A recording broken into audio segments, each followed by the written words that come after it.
Dear students, we have already discussed the muscles of superficial layer of gluteal region, and today we will know about its deep layer muscles.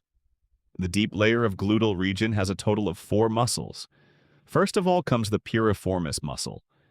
It originates from the anterior surface of sacrum and is inserted on superior border of greater trochanter of femur. Then comes the obturator externus muscle.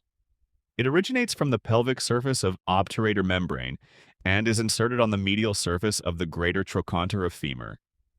Then come the superior and inferior gemilli muscles.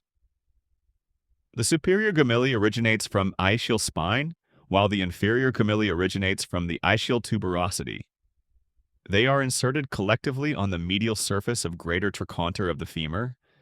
The piriformis, obturator, externus, and gemeilli muscles collectively act to laterally rotate the extended thigh, abduct the flexed thigh, and steady the head of femur in acetabulum. At the end we have quadratus femoris muscle. This muscle originates from the lateral border of ischial tuberosity and is inserted on the intertrochanteric crest of the femur. It acts to laterally rotate the thigh and steadies the head of femur in acetabulum.